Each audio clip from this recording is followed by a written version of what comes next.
child or yada had yada or take easily. I don't yet Dutch my son. That needs easy go. Should see 7 or 8 that's enough. Let's see, I thought I could cut the last it doesn't enough. And that she must have that on his kid. One time, yet down. Of course, she one time. Codger on the snake codger. Geese. Come here. Come here. Slow down. Slow down. Okay? Chill out. Chill out, puppy. Chill out. Okay? Let me switch hands. Ah, that's a dollar. Of course, she is red, Lawson. She must need to. She says, I don't see that why I did. Ah, not the kid though. She mustn't get that door. It's a year, hit the door, and his neither session. Well, it's our own business, but my make calendar. What did up a hutch kid? She mustn't. So, course, she should say, she mustn't, she would have this say it at all, than she. I'll get that or done him, you know. I call she. Hoy didn't need so. She mustn't. She mustn't, she mustn't, she buy his law. Hey, lay chance, that yay, he didn't need that. She mustn't couple. She is she must possess, she mustn't possess, is she young, is she at on your kill better husband? Is she Arthur? Because she one time made that after she passed on last song. And he cousins and it didn't he kinda. That was the first question or answer or we asked like is she your mustn't oh, is she possessed by something? I don't know. Sounded like she was chewing on a bone or something, but it was always a clicking noise. My grandmother did not talk to us as much, and she's always kept to herself, and she was sort of bitter, I guess. But anyway, she had this thing in her mouth, and she hardly spoke to us, but there was this clicking noise she made in her mouth, and all these years we feared my grandmother because she was very, very not a personal person. She was just cold and indifferent. And she used to have this clicking in her mouth. And after she passed on, the cousins who grew up with her, we all knew that my grandma was the way she was. We asked each other, we said, what the heck was in grandma's mouth, that clicking noise that she made? There was always something in her mouth, and we never did know what it was. It could have been like a broken bone, but there's always this clicking noise. She didn't say much, but that clicking noise was the only thing that we remember of her by. So after she passed on, all the cousins came together like, hi, ishi, that hot dog me. Cody, she that she mustn't eat in that. My little brother was trying to get all happy with my grandmother. My brother was always curious. He had a curious nature about him. And he's trying to get all enthusiastic and try to get close to his grandmother. So she asked my grandmother in dialect, because she mustn't eat the little clicking noise, just making that clicking noise. Oh, you had din now, and I didn't need. Oh, you can have just late shot, but shan day, yeah, I don't need. How does she, you should say, you should be not on the deal over my son in it. I don't have din now, she would sit down on it. I had din now, she must on a quantity, she buy it now. She mustn't have need me. It's a great, it's a but my son in that. She mustn't. She mustn't. She need kamale tal. Yena need. She'd serious. She mustn't. She'd serious. Who not need me. Later, she goes. So kamale. Mala nisha. So mala nita nisha dimichi. Eben na malegi in translation to English go. Mormons at the LDS Church. Da sin da Mormons aran han kaigoshi. Al chendal isol tradate di kai hiltate di kai. Lo that schools or is she done, no she? All these Indians, Navajos, the nadalt, but the Chinigilo, Utah got that use as that's when the placement program began. That's when it started. And in translation, Kamala means the one who speaks God, God, God, God. Mullah is not a very nice way of saying that. Mullah means like redundant speech of God, I guess, in translation. That's what that means. So, those two stories I was reflected about my grandmother. So stories we share in our family. My grandmother's name, Nabah Totsohani. Nabah Totsohani. English version, Joe Helen, Holienda Helen Totsohani. I love my grandmother. She taught me a lot. I didn't really realize it until I came back from placement how much I loved her. I didn't get to see her at the funeral. I wasn't notified. I found out a month later after she passed on that she had gone and been passed on. It really upset me. Why they didn't tell me why my grandmother had been gone for a month. I mean, I could have come back and attended her funeral, but it just, I don't know, that one really upset me. I decided then that when I get older, I will be like my grandma.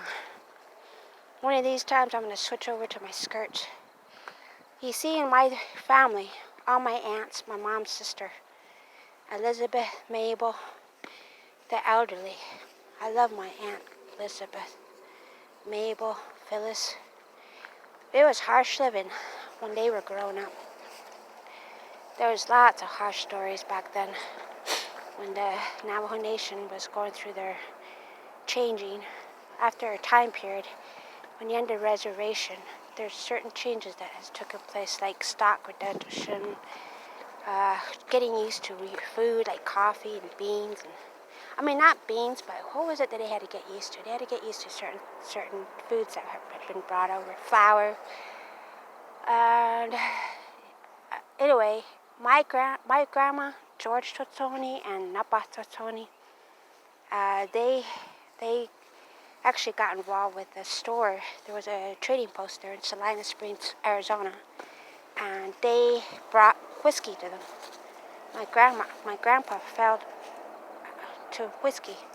He started bootlegging. There's a history about him and my grandmother. And of course, what came with whiskey was a lot of fighting, arguing, and a lot of it stems from the not understanding what whiskey it is in the first place. But that took over my family, and a lot of my uncles and my aunt, we have a history of alcoholism. And just what my stock is, I guess. I mean, it took me a long time to come in full circle, understanding what the result is of the history that we carry now. And although I don't know much about my culture because I wasn't raised traditionally, I still am learning. It's always a learning curve for me. It's always a learning. Even the way I'm speaking in Navajo, it's all choppy and it's not fluent. And did you have fun? Good. And anyway, the history of my background is not a complete romanticizing of the Navajos. Actually, my history is kind of bittersweet because it brings the issues of Native Americans that had to come accustomed to. And that's what I use is this media for film to try to explain to people why I do these because it's to honor my grandma and my grandpa, to honor my aunt and my uncles, my aunts and my uncles, my mom. And one time, I have a friend of mine who's a very traditional Navajo, Well, I wouldn't say he's very traditional, but he's pretty traditional. He was raised traditionally, and Navajos have extended their religion on all sorts of facets. There's Catholics, there's Mormons, there's traditional Navajos, there's NHC, Native American Church. They eat peyote. They call it the medicine. There's lots of extents of. There's also like holy rollers. There's evangelists. I got family. They're evangelist members. Potter's House. They've always been in our history. My dad was a born again Christian, and so I embrace all these cultures and religion because of how we adapt. The Navajos always were adapters. And the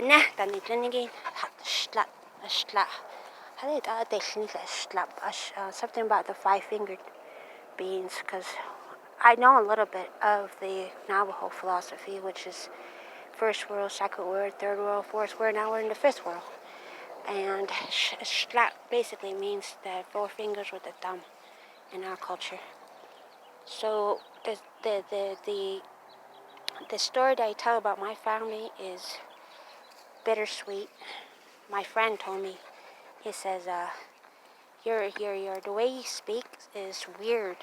It doesn't really it's true. Like my Navajo, when I start talking in Navajo, and it's kind of not it's not the proper way of speaking, because I wasn't raised to teach the proper way, nor did anybody corrected me. And it's kind of irritating, but at the same time, he is teaching me. He's telling me the correct way. My brother is self-taught. He's mastered in the old way of speaking. It's constantly learning and learning. He actually read the whole Bible, the old version of the Bible of the Navajo version of how it was written at the beginning. He says it's very, very, very difficult language.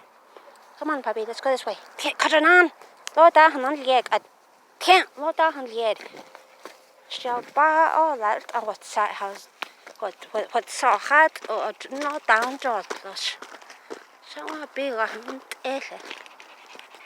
Shani, yeah. Yeah, I don't even know its name. I don't know what this dog puppy's name is. But I take care of these animals. I don't mind. I don't have a pet. They own me, I guess. Who's leading who, yeah?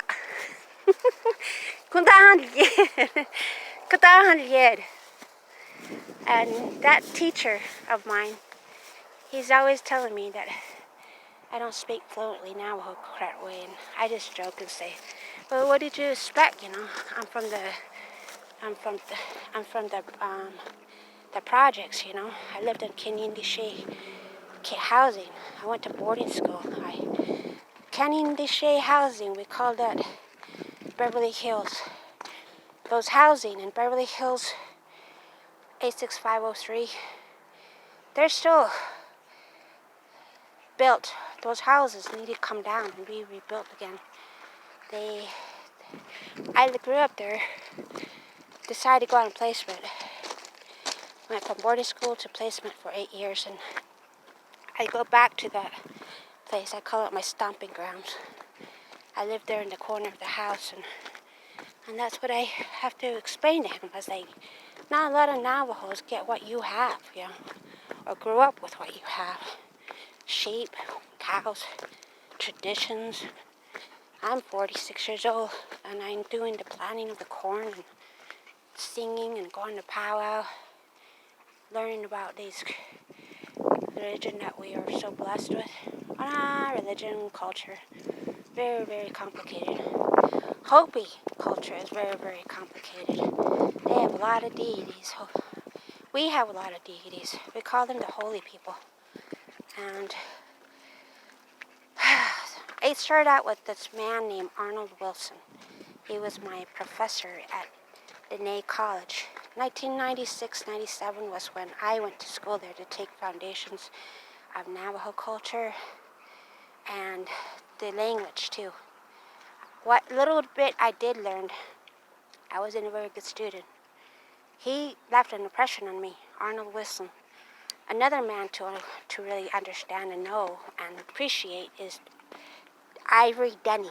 He's another professor that I took courses from at Diné College, 1996, 97. Those two people are well known on the Navajo Nation. They have been instructing.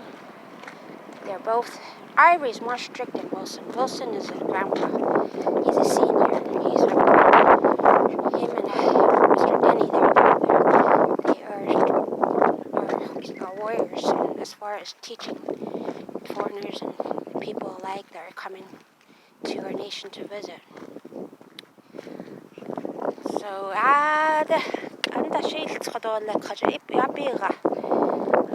everybody that doesn't understand what I'm talking, I'm sorry. I don't have any Navajo friends out here yet. I wish sometimes I could speak Navajo with people and try to keep learning and practicing my Navajo. But not the Napazajogi.